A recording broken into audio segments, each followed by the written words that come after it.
Opa, você quer se tornar um especialista em direito da saúde? Tem um convite para te fazer. Sexta-feira agora, dia 4 de julho, de 9 às 17 horas, nós vamos iniciar a nossa imersão em direito da saúde. Será um final de semana inteiro, então nos dias 4, 5 e 6, sempre de 9 da manhã às 5 da tarde, com todo o material necessário para que você advogue com segurança na área. O direito da saúde é o nicho de maior lucratividade no mercado. E por que eu falo isso? Porque nós temos honorários iniciais, honorários contratuais e a maior sucumbência do mercado, principalmente quando você atua contra planos de saúde.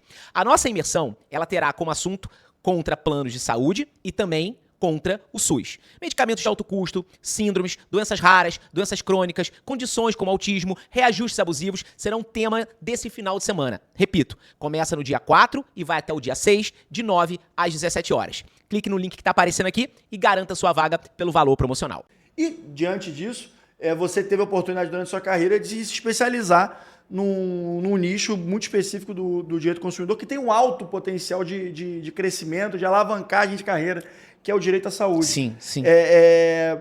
Primeiramente, acho que eu gostaria de saber assim, o seu panorama, por que o direito à saúde é tão relevante hoje em dia e também, claro, falar do porquê que você começou a militar no direito à saúde, que é uma história muito bonita. A gente tem aquela frase que eu também gosto muito, né? Qual o seu porquê? Uma pergunta, né? Qual o seu porquê ou o seu porquém, né? Eu acho que o direito da saúde chegou na minha vida pelo meu porquém.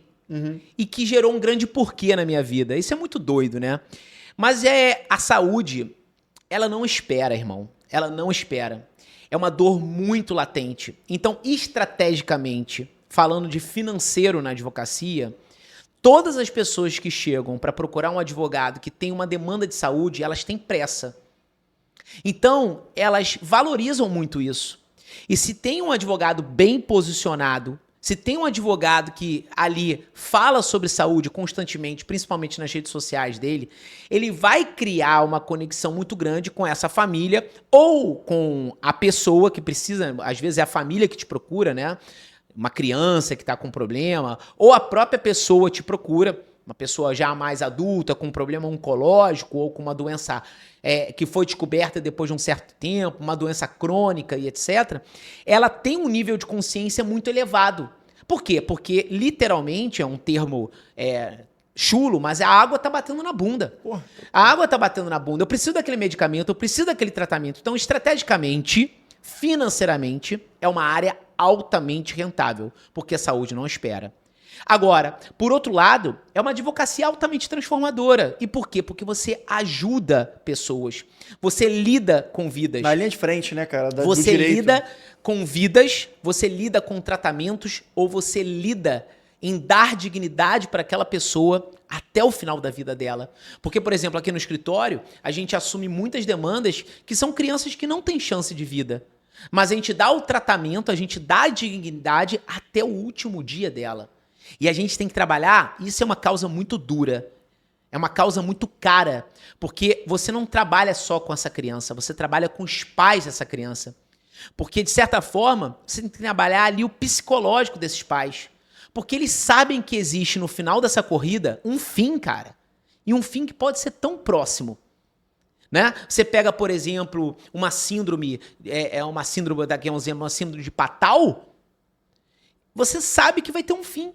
E você tem que trabalhar o psicológico daquela pessoa. Aquele pai e aquela mãe vão estar te contratando para que você dê dignidade frente à bosta de saúde que nós temos no nosso país, né? O serviço precário, seja da saúde pública e da saúde particular. Tá? Eu sou um advogado militante que brigo no sentido de lutar pela vida e dar dignidade para as pessoas. Então, muitas operadoras de plano de saúde, já a gente passa de 55 milhões de usuários de plano de saúde. Publicidade de operadoras de plano de saúde falando, nós somos o melhor plano porque damos qualidade. Mas na hora que são chamados para pagar, eles falam que aquela pessoa está quebrando financeiramente a operadora de plano de saúde. Aquilo é uma vergonha, isso é uma vergonha. Isso é uma vergonha. Então, assim, a gente dá dignidade para aquela pessoa até o momento que se pode dar dignidade para ela, não é? Ou até a própria cura. A gente tem casos no escritório em que um dos medicamentos mais caros do mundo, que é o Zolgensma, para atrofia muscular espinhal, para alguns tipos de AME, aquela pessoa toma aquele medicamento e é curado. Cara, isso é surreal. Esse poder, essa transformação que você, pelo seu conhecimento, consegue gerar na vida de uma pessoa é extraordinário. E aí vale tudo, cara. Não é só o dinheiro. É você transformar a vida da pessoa. Você ganha um propósito. Você tem um porquê na sua advocacia. E aí você falou agora do porquê. Agora, mas aprofunda aí e fala o porquê também, que é uma história o linda. meu porquê é muito especial, né? O meu porquê é para uma menina chamada Maricota, né? Que ontem fez 9 aninhos, dia 11 de junho, véspera do Dia dos Namorados. Maricota nasceu. Eu tenho uma história grande sobre filhos, né? Eu não tenho só a Maricota, eu tenho outros filhos no céu, que eu falo, né? Outras crianças que passaram, eu acredito muito nisso. A gente tem um momento de servir aqui nesse plano aqui que eu falo, né? A Claudinha serviu para várias crianças, né? Como gestante ali no ventre dela, para várias crianças que precisavam de repente passar por aquele momento, e a Claudinha foi ali o meio para essas crianças. E foram nossos filhos, de certa forma. A dor, bicho, para um pai que perde um filho com 1 mês, com 5 meses, ou com 10 anos de vida, eu não falo que é a mesma, porque dor não se compara, porque é dor. Então, antes da Maricota, eu perdi 5 filhos, né? E aí a Maricota veio, aconteceu, né? Claudinha ficou grávida e etc. E um certo momento, num dos exames, foi apontado que ela tinha uma cardiopatia, já bem avançada a gestação, né? O que aconteceu? A gente descobriu, quando eu coloquei no Google a cardiopatia, já veio o síndrome de Down. E, cara, olha só, eu não vou aqui romantizar coisas. Ninguém tá preparado para ter um filho com deficiência, cara. Ninguém tá preparado. E não me venha com essas historinhas que Deus só dá filhos com deficiência, né, para pais que são guerreiros. E aí, um dia eu cheguei pra Deus, que certo momento da minha vida eu me revoltei, velho. Falei, ô, Papai do Céu, eu não sou Rambo não, meu irmão. Já perdi 5 filhos e agora eu tô descobrindo a possibilidade de ser pai de uma criança com deficiência, porque ela podia ter deficiência ou não. Isso não ia mudar nada na minha vida como pai. Claro. Nada, nada, nada, nada, nada. Mas ninguém, se alguém quer romantizar isso, tudo bem, mas eu não vou romantizar. Sabe? Ninguém tá preparado para ter um filho com deficiência. Até porque muitas deficiências, síndromes, deficiências em geral, não se tem uma profundidade sobre o tema. O autismo, por exemplo, é uma condição, não é uma doença. Sim. Mas hoje é muito mais falado. Quantas crianças autistas no passado sofreram porque não tinha o mínimo de estudo sobre aquilo? E os pais sofreram pra cacete, porque dependendo do suporte, não só a criança que vai virar um adolescente ou adulto sofrem, mas os pais sofrem muito, cara. Sofrem muito. É um processo muito desgastante. Cara, é muito desgastante. E aí descobrimos que a Maria tinha uma cardiopatia, uma cardiopatia chamada DSAV total, desvio de septo atrioventricular, e se apontava para síndrome de Down, mas os exames anteriores não falavam nada e etc, né? Tem vários exames que se podem fazer antes, né? Mas isso, volto a dizer, não ia mudar nada na vida. Mas a gente sabia que depois do nascimento da Maricota, que é uma criança com síndrome de Down, a gente teria que operar o coração dela, fazer a cirurgia de correção cardíaca, que era um DSAV clássico que os médicos falavam, clássico. Talvez você passe 15, 30 dias no hospital. E a Maricota foi operar com 5 para 6 meses. Gente, era um bichinho ali, uma pequenininha, cara. Quando eu entrei naquele corredor, bicho, eu não parava de chorar. Eu até fico ainda meio pedrado com isso, né? Lembro do primeiro dia de eu entrando na UTI cardíaca e, bicho, caraca, aquilo ali pra mim foi surreal. Eram 16 baias que eu lembro. 8 de um lado, 8 do outro. E eu tava entregando a Maria pra uma cirurgia cardíaca. Meu irmão, aquilo ali é surreal. É tratamento de choque. É tratamento de choque total. E eu entrei com a Maria no hospital num dia seguinte ela já ia ser operada.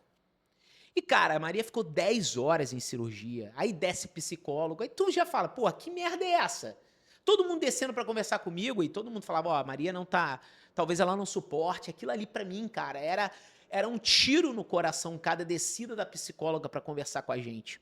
Bom, Maria desceu muito grave, ela entrou como uma criança no hospital, saiu como outra criança, ela duplicou de tamanho, ela desceu gigante de uma cirurgia, toda inchada, toda entubada. Cara, não era a minha filha ali, né, nessa situação.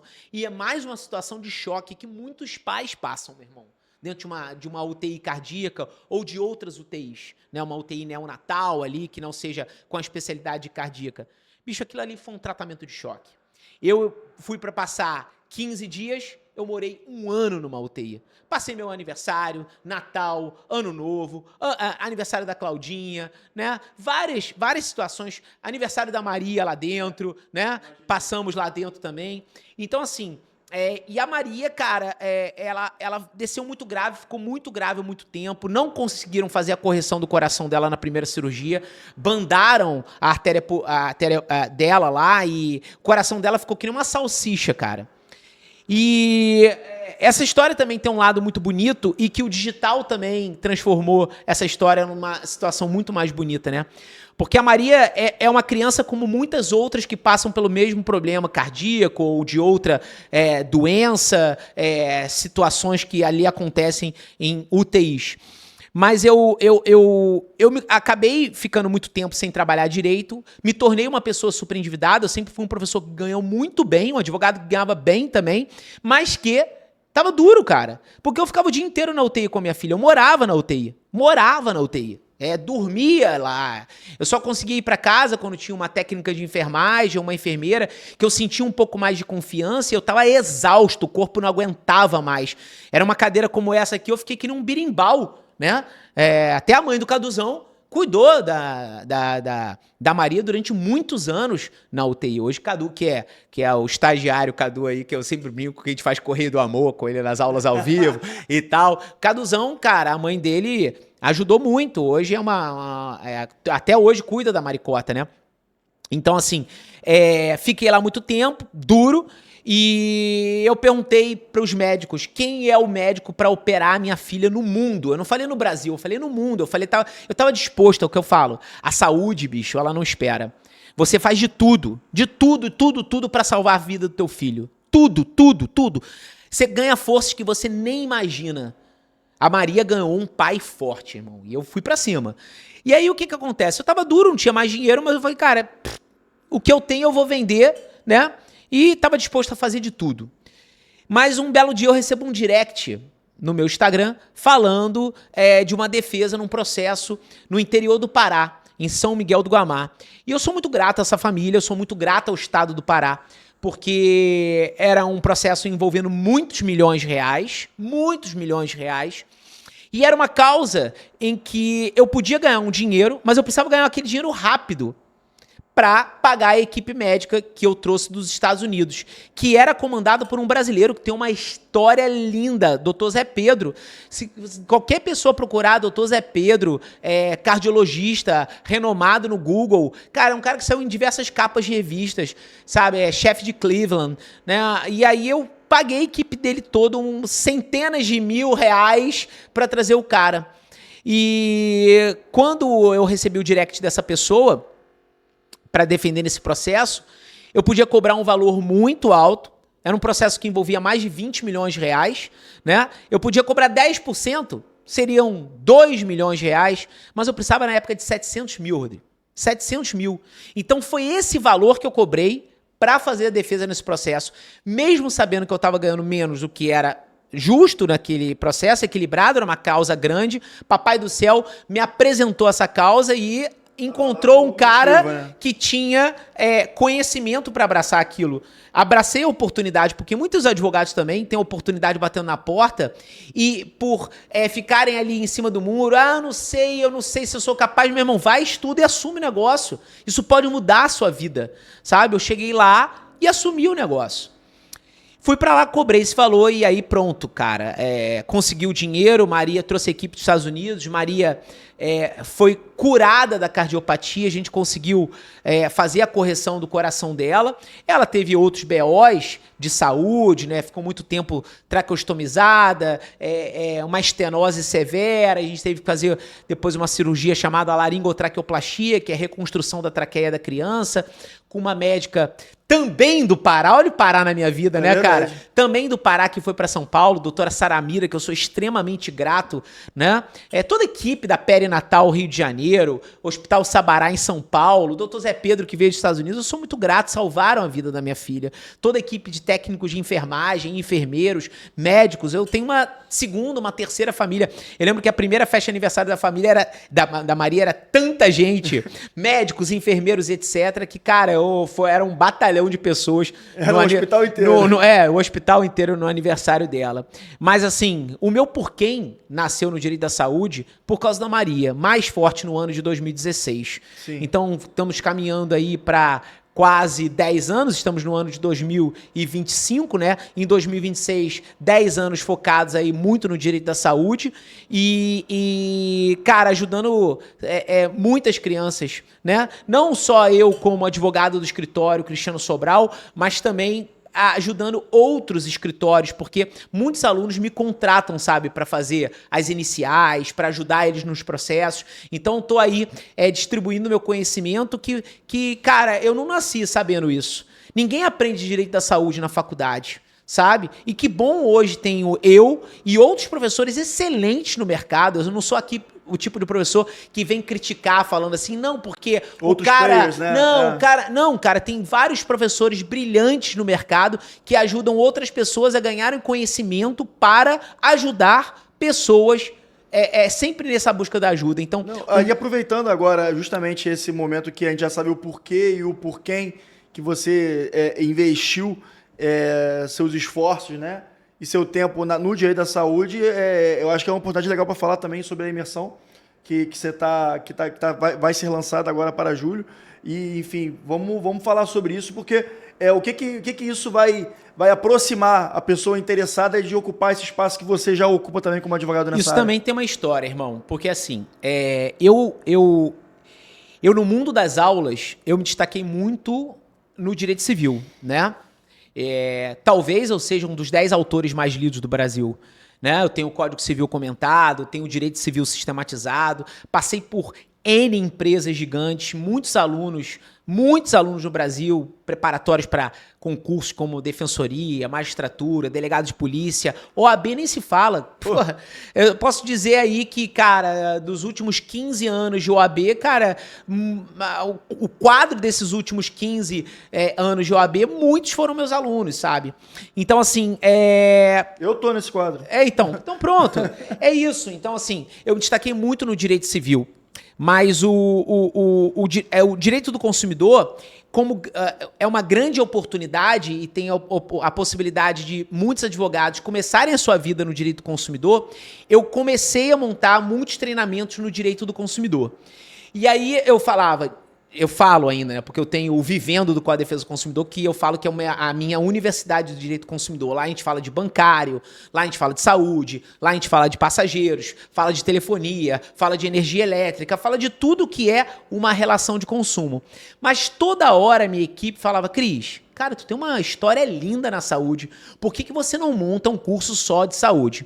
Então, recentemente, a gente montou uma primeira imersão em Direito da Saúde, que foram 3 dias, de 9 da manhã às 5 da tarde, comigo e com alguns professores da minha equipe, falando sobre as oportunidades no Direito da Saúde. E no final dessa imersão, eu abri a minha primeira turma de mentoria em Direito da Saúde, né? A mentoria dos águias da saúde que eu falo. E eu tive muitos alunos com histórias, inclusive, parecidas comigo, né? Com vários porquês, né? Vários porquês. E eu falei, cara, vamos lançar a segunda imersão. É agora, então, dias 4, 5 e 6 de julho, de 9 da manhã às 5 da tarde, de novo, a gente vai fazer a segunda edição da imersão em Direito da Saúde.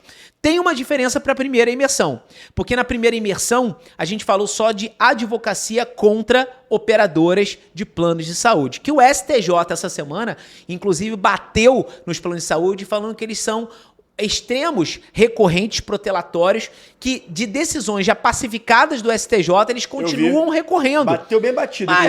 Mas é uma realidade. E aí a gente traz uma novidade para essa nova imersão, que eu não vou falar só da advocacia privada, ou seja, contra instituições privadas, mas também contra o sistema público. Até porque as operadoras de plano de saúde nasceram de uma grande falha da prestação de serviço do serviço público. Perfeito. Né? Então, assim, cara, isso é algo extraordinário. Então a gente vai falar sobre SUS e vai falar sobre operadoras de plano de saúde. Cadu, dá para botar um QR Code na tela para dar o acesso à plataforma? Imagino que dê, né, na gravação? Dá sim, dá pô, sim. Tem que dar, Cadu. Não vai acreditar isso não, que vai te cobrar ao vivo aqui, ó. Se não der, o QR Code. Se não der, vai dar, meu irmão. O estagiário tá servindo pra isso, irmão. Eu também já fui estagiário, é meu momento de falar mal dos estagiários. Link na descrição, agora, né? QR Code pro pessoal ter acesso. E agora conteúdo em dobro, né? Que é contra as duas frentes. As duas. A gente vai trazer diversas oportunidades. A gente vai falar de autismo, a gente vai falar de saúde mental. Cara, olha, a gente falou de superendividamento, né? E o superendividamento gera depressão profunda, Nossa cara. Senhora. Medicamentos de alto custo, como o Spravato, que são indicados para depressão profunda, cara, isso aí é uma busca contínua. Então a gente vai falar de medicamentos de alto custo, a gente vai falar de doenças raras, doenças crônicas, síndromes, condições como TDAH, autismo, vamos falar de reajustes abusivos. Porque as operadoras de plano de saúde também não querem mais fazer aquele plano individual. Não. E aí, muito se fala hoje do falso empresarial, falso coletivo. Quando você vai ver, o plano de saúde tem uma empresa que é o pai, a mãe e a filha, né? Dentro da operadora de plano de saúde ali como CNPJ. Sim. E aí as operadoras de plano de saúde fazem isso, Rodrigão, porque eles não querem ficar limitados ao teto da ANS. E aí eles fazem aumentos que são aumentos agressivos e comumente não justificam os aumentos. Então a gente costuma ir a conseguir revisões dessas mensalidades. Então já fica até uma sugestão para pessoal que está procurando um plano de saúde, quando tiver uma sugestão de algum corretor para botar no CNPJ, já falar que não, né? Também. Mas o problema é que não tem essa escolha do não. Sabe? Não tem essa escolha não. O cara acaba tendo que fazer porque não é dada essa oportunidade de ele fazer mais o plano individual. Isso é, mais uma vez, aquele encurtamento do mercado. O cara só tem aquilo. Como antigamente acontecia com as operadoras, até com próprios canais de televisão. Quantos canais de televisão a gente tinha antigamente? Né? Verdade. A Globo reinou, o SBT reinou, a TV Manchete antigamente reinavam porque só tinham eles. Hoje você tem a opção de assistir o YouTube, uma rede social, isso é muito mais globalizado, muito mais flexibilizado. Agora, o poder está na mão de grandes operadoras de saúde e elas não querem mais fazer planos individuais, porque não é rentável para elas. E o contrato de saúde é um contrato em que existe uma alha, um risco, é um contrato aleatório. Eu, por exemplo, nunca usei o meu plano de saúde, mas a Maria, meu irmão, a Maria é um buraco financeiro para as operadoras de plano de saúde, cara. Quanto ela utilizou no hospital, 3 anos de hospital, muitos anos de UTI. Cara, é um custo. Mas quantas pessoas dentro de um plano de saúde verdadeiramente fazem uso como a Maria usou?